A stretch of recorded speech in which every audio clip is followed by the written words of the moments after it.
Conversations That Matter is a partner program for the Center for Dialogue at Simon Fraser University. The production of this program is made possible thanks to the support of the following and viewers like you. Patricia Leidl, welcome. Thank you very much. It's an honor to be here. You co-authored a book called The Hillary Doctrine, and it has nothing to do with her run for the presidency. Give me a definition of what the Hillary Doctrine is. Well, the actual full name of the book is called The Hillary Doctrine, Sex and American Foreign Policy. And it's based on the premise that Hillary Clinton herself articulated, and was certainly the first Secretary of State ever to do so, that the subjugation of women actually constitutes a threat to national and international security. And that, she's the only politician, and certainly Secretary of State, who's articulated what is basically based on 30 years of very robust surveys that show that where women are disempowered, where women particularly face high levels of violence, you're going to also see higher levels of state and non-state armed violence, higher rates of criminality, and also higher rates of autocracy. What was it about this statement from her when she was Secretary of State that made you say, okay, we have to examine this in depth and write a book about it? Well, it was basically a confluence of a number of different factors. I've been a former reporter. I was former editorial director of the Human Security Report and have worked in the United Nations for the last 15 years, and am currently working on a USAID project in Afghanistan. And the main thrust of my own career has been sort of looking at this nexus between the subjugation of women and armed conflict, and knowing intuitively that there was a connection there, that the subjugation of women is basically a proxy for a myriad of social and economic and cultural and security ills. And during this time, I started to work with Valerie Hudson. I first heard about her research around sex ratios in China and India, and how sex-selective abortion was leading to this demographic disaster of essentially, in some parts of India, 126 boys to every 100 females, which is unprecedented in human history. So sex selection in India, you start there rather than China, because isn't it a problem there as well? It is. It's in both countries, and Yeah. in fact, Afghanistan and Pakistan, and it's a growing global problem. It's actually extending throughout not only the Islamic world, but in countries where women are profoundly subordinate. And basically, it's a confluence of three things: the desire for smaller families, a very traditional societies where women are profoundly disenfranchised, and also the advent of cheap ultrasound technologies. And so I started to follow her research about this and incorporate it into my work around human security. And through the relationship that developed while I was working in Yemen and in Afghanistan first and then Yemen, we decided that the combination of her research, which was based on statistics and gathering data, and my experience in the field, would make for a very strong combination of a sort of data-driven but also storytelling-driven book. So first we started writing together as magazine authors for Foreign Policy and World Politics Review, or pardon me, Foreign Affairs. And then she proposed to me as Hillary Clinton, was running for, as a Secretary of State, and then as it became clear that she was going to make a presidential run, that maybe we should write a book together. Again, sort of melding her statistical experience with my on-the-ground field experience. And that's how the Hillary Doctrine was born. How important is it that Hillary Clinton raised the issue globally, being who she is and considering the position that she's now seeking? It's critically important because she is the first powerful female figure, and certainly the first Secretary of State, or anyone who's actually run for president, who's actually said, gender is not a soft issue. It's a critical, hard security issue. And unless we tackle this as such, we're going to find ourselves in situations that are going to, continue to involve the rise of autocracies, more and greater levels of, state and non-state sponsored terrorism, and greater instability all around. And so it was very, very important that she articulated this, because nobody had ever done it before. But she articulated from the perspective of this becomes a security issue to the United States. And there are some people who will go, well, how, egocentric is that of the Americans to say these things are happening in the global, around the world, but it becomes a threat to us. Doesn't it become a threat to everyone? It is a threat to everyone, but you also have to understand the context under which Hillary Clinton is operating, which is essentially she is running for president of a parochial superpower. Americans still, of all Western nations, they possess fewer passports. They travel less. They're less educated. And so everything, in order to appeal to an American audience, you have to appeal to so-called American parochialism. That's my view. It's not necessarily the view of my co-author, but I think, and you see this with Donald Trump, you see this with every single presidential contender, that they don't really talk about foreign policy per se, except in terms of, making America great again or inflating the threat to American borders. Well, does the subjugation of women in the United States pose a threat to them as well?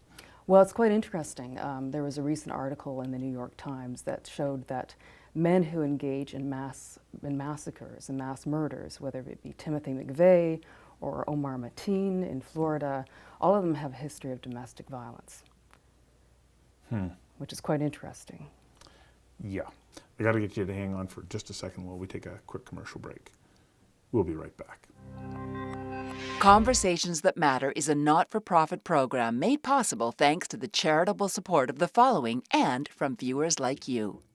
Please visit conversationsthatmatter.tv and help us to continue to produce this program. Yeah. So let's go to the roots of how does the subjugation of women start to lead to less productive societies, more violent societies, breeding grounds for terrorism, and how does that start to play itself out?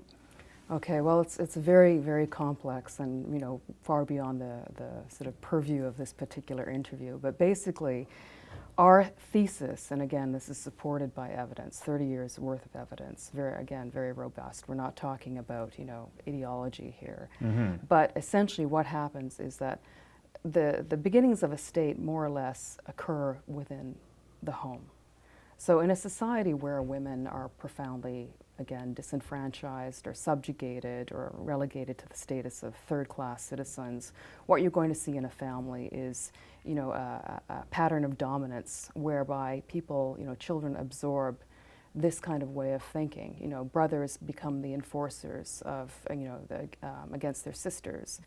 Husbands beat their wives. It becomes a pattern of it becomes an accepted way of settling disputes. And this, in turn, when there's complete impunity against domestic violence or violence against women in general, this begins to permeate a society where higher levels of violence are tolerated more generally. And this isn't just higher levels of violence against women, but also sort of outgroup males, males who are deemed to be effete, for example. Homosexuals, bisexuals, artists, writers, people who don't sort of hew to a particular ideal of masculinity that involves the use of violence and coercion to maintain order. What is the impact on that society as far as its ability to advance, to become a more enriched environment, economically, philosophically, spiritually, if this is now at the foundation of their thinking? Well, I mean, based on what I've also experienced personally, is that these societies become very stunted. And they become stunted, in many different ways. They become stunted economically, where you've got half the population who cannot earn a living or cannot even leave their home without permission. You've got a huge pool of talent that is unable to express itself. You're talking about higher levels of poverty within the family, usually because the mother cannot work. You're also talking about higher fertility levels because these societies where women are subordinate and only defined according to their reproductive role, they're going to have higher fertility rates, which is in turn, not only bad for women who are, pushing these babies out, but also bad for the children themselves because there are fewer resources. And it becomes a vicious cycle because in large families, in very patriarchal societies, you're going to see the first people who are going to be pulled out of school are going to be the girls. to either work at home, or they're seen as a burden, so they're married off at a young age because the family can't actually afford to keep them. In terms of security, what you also see is there's a whole amount of research also about the relationship between marriage and testosterone levels, for example, and that men who marry are more likely to experience a lowering of their testosterone level. So when they marry, their testosterone level when they marry, decreases. Yes, when they marry. So, and this is considered kind of an important rite of passage for men, and it's actually, there's a physiological changes that occur in men, the more exposed they are to female company. And again, this is very well documented. What happens in patriarchal societies, and particularly where males and women are kept separate, or where there's a large discrepancy between the demographics, the number of young boys brought into the world versus girls, is that you have this growing cohort of disenfranchised young men who cannot marry, who are lower status, who will also tend to hang out in groups. With higher levels of testosterone. With higher levels of testosterone. And these groups, and then nothing, insecurity, it's the trope that, young men in groups are the most dangerous. This is our second break. We'll be back in a moment. Conversations That Matter is a not-for-profit program made possible thanks to the charitable support of the following and from viewers like you. Please visit conversationsthatmatter.tv and help us to continue to produce this program. Because they go from individual thinkers to group think, That's and right. they're easily so, manipulated. for example, young men who live in fraternities are 700 times more likely to engage in sexual assault. 700 times? 700 times. And that's in a fraternity. And that's in a fraternity. And we're talking like a Western, context. This is like a frat house situation. And of course we've seen with, and I've spent time in Mexico and Guatemala researching the narco-trafficking society there, and the relationship between narco-trafficking, militarism, and femicide. Femicide. Femicide. Which means? It is the murder of women, but it is not just that. It's essentially categorized as a hate crime. And it's something that we don't have in North America, but has become a huge issue in Latin America because of the thousands of women that are being murdered every year, usually in the commission of sexual violence.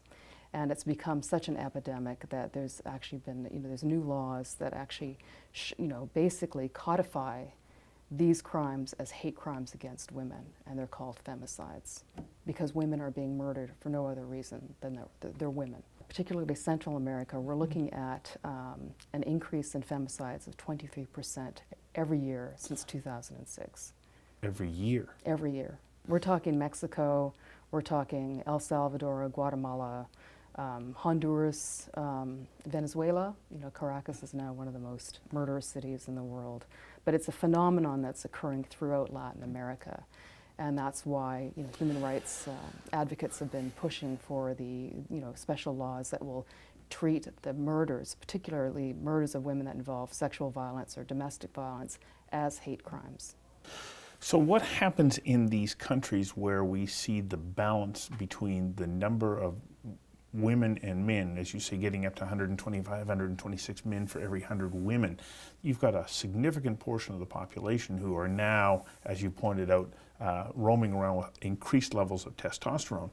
Does that not cause problems for authorities? And then how do they deal with it, even though they are an extension of the society that they're ruling? Well, I'd refer the viewers to my partner's very excellent book called Bare Branches, The Implications of Sex-Selective Abortion on Security in Asia. And I may actually be misquoting the full title. But in any event, her research is based on this very notion that when you've got high proportions of males to females being born in a population, those young males will not be able to marry or find partners because there's a shortage of females. And this will be particularly intensified in polygamous societies where it's only powerful men who will be able, who marry like 4 wives, which reduces the pool of even females further. So what happens is that you have these large populations of young males who have nothing better to do except to cause problems, either through criminality or through insurgency through challenges to the government. You know, in India, of course, we're seeing a huge spike in levels of sexual violence, so it becomes very unsafe for women to sort of, you know, to leave their home because there's so many young men wandering around. So what you have is these large cohorts of discontented young men. They can't find wives, they're disenfranchised, and so they are more likely to foment, you know, unrest against the government, which in turn will often become more autocratic in order to sort of deal with this, you know, increasingly... So the government becomes more violent then? The government becomes more violent, or what they do, as in the case of China, which has been fairly intelligent about it because they have recognized in 2004 that they had a serious, serious demographic, you know, disaster waiting to happen. They've been, you know, exporting their surplus young males. You know, they're getting them out of the country. Yeah, they're getting them out of the country. Or as in the case of Saudi Arabia, they're exporting their jihadists in the form of, you know, and that's a whole other issue that we tackle in the book, which is, you know, how Saudi Arabia is the epicenter of global Islamic terrorism. And you draw the link back to the subjugation of women as being at the heart of this. Yes, yes. The subjugation of women in a country or in a particular society is a greater predictor of future armed violence and autocracy than level of wealth, inequality, poverty, and overpopulation, and even climate scarcity. It is the greatest predictor of whether a country is going to slip into an autocratic situation or, you know, intra or civil war or external wars. A final break before we wrap up. We'll be back in a moment.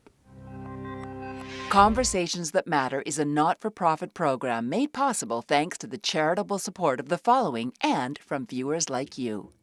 Please visit conversationsthatmatter.tv and help us to continue to produce this program.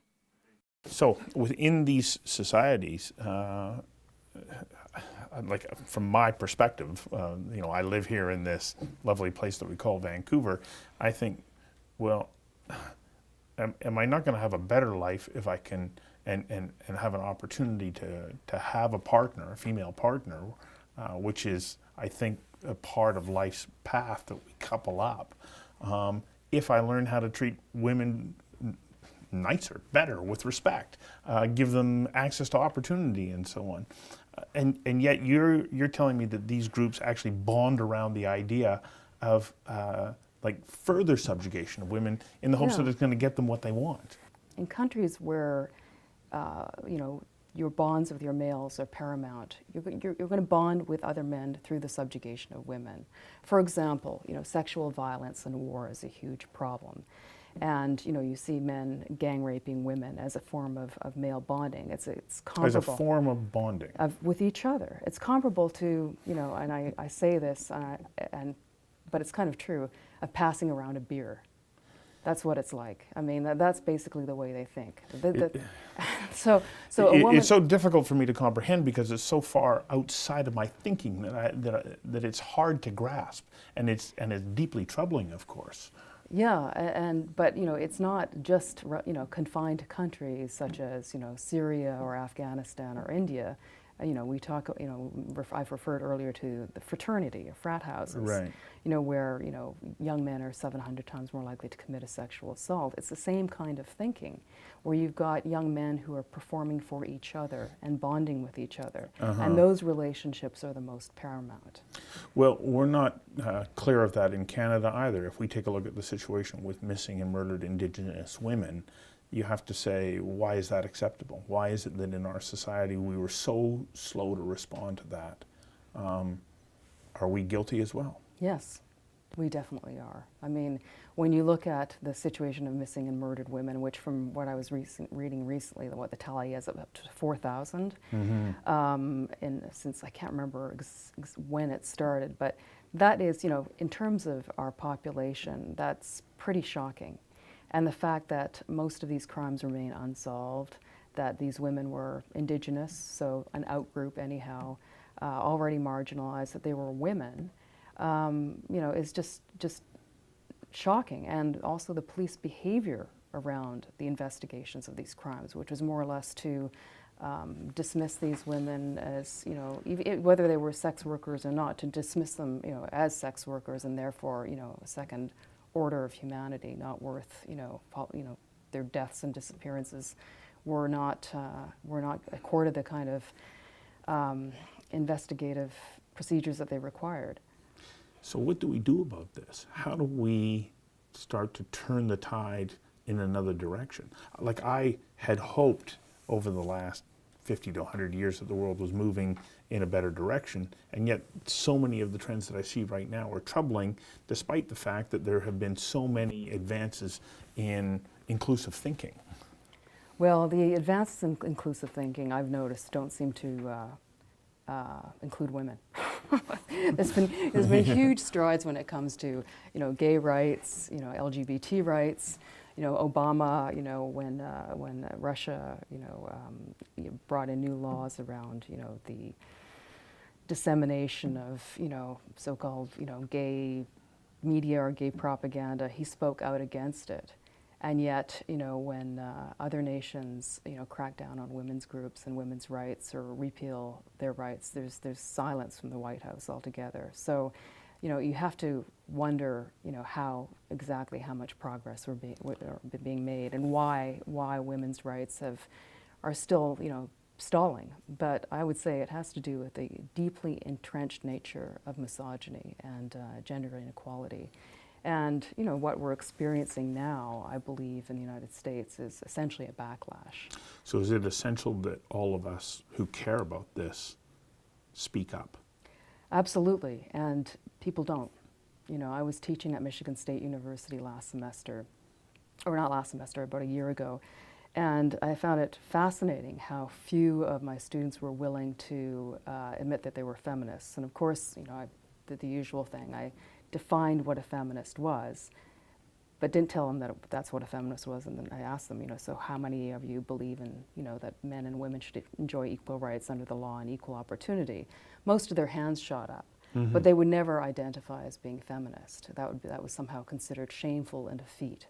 Or, you know, somehow for the young women they had this notion in their head that it involved, you know, having, you know, hair on your legs and not looking feminine. I was just shocked that those notions still persist, you know, more than 100 years after suffrage. And I think a big part of it is just that people are unwilling to speak about this issue. They're unwilling to speak about what is so fundamentally, you know, underpins, you know, basically every aspect of our society, which is the relationship between men and women in that society. Well, the relationship between men and women is absolutely fundamental to all of us. Unfortunately, we're out of time. Thanks for very coming much. in.